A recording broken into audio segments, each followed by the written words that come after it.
Magandang umaga! Ngayon ang ibabahagi ko sa inyo ay isang simpleng ulam na masarap at bagay sa malamig na panahon. Ito ay ang sigang sa kalamansi na bangus. Maaari din kayo gumamit nito ng ibang isda katulad ng tilapia at galunggong. Una ay hugasan muna natin ang bangus ng ilang beses and then maghiwa tayo ng onion at isunod natin ang luya. Hiwain lamang natin ito ng maninipis.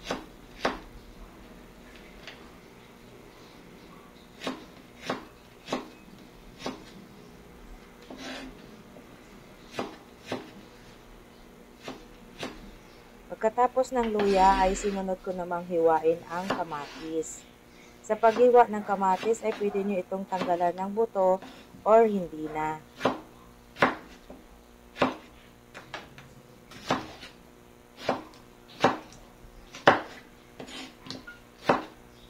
Pagkatapos nating ihanda ang mga sangkap sa isang kaserola ay maglagay muna tayo ng sapat lang na dami ng tubig.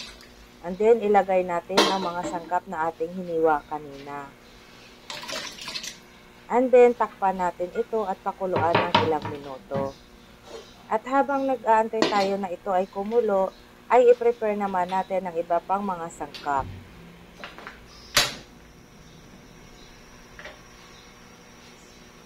Yan, maghiwa lamang tayo ng kalamansi. Hiwain natin ito sa dulo ng bahagi nito o pwedeng sa gitna. And then, pigain natin ito gamit ang strainer. Salain natin ito upang mahiwalay ang buto.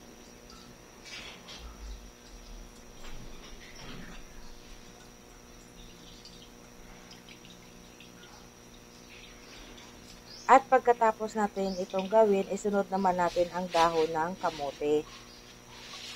Piliin lamang natin ang magagandang dahon, yung walang kinagatan ng uod o walang sira.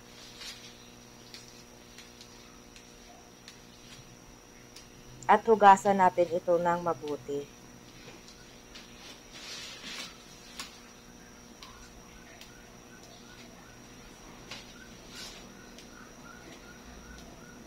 Pwede kayo rito mag-add ng iba pang mga gulay katulad ng talong, sitaw, okra at labanos. At dahil talbos lang ng kamote ang aking nabili, ito lang muna ang aking gagamitin. And then balikan natin ang pinakuluan nating tubig kanina. Yan, kumulo na siya, kaya ilagay na natin ang bangus. Pagkatapos natin ilagay ang bangus, marinatin natin itong timplahan ng pampalasa. Katulad ng asin, paminta, at nor seasoning. At pagkatapos na mailagay ang mga pampalasa, ay takpan natin ito ng panandalian at pakuluan o hanggang sa maluto lamang ang bangus. At pagkalipas ng ilang minuto, ayan kumulo na.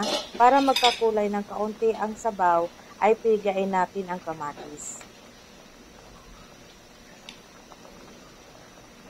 And then, pwede na natin ilagay ang dahon ng kamote. Sa paglagay ng dahon ng kamote, ay hindi na natin kailangan pakuluan ng matagal dahil ito ay mabilis lamang lutuin. At pagkatapos ay pwede na rin nating ilagay ang calamansi juice. Sa paglagay ng calamansi juice ay hindi naman natin kailangan patagalin pa. At pagkatapos ng ilang minuto ay pwede na natin itong ihain. Ayan, luto na ang ating sinigang sa kalamansi na bangus. At kung bago ka pa lang sa aking channel at nagustuhan mo ang aking video, paki-like at paki-share na lang. And then kung hindi ka pa nakapag-subscribe, mag-subscribe ka na rin sa aking YouTube channel para lagi kang updated sa lahat ng aking mga video. Maraming salamat and happy cooking! 'Cause I've been living life right like I could just die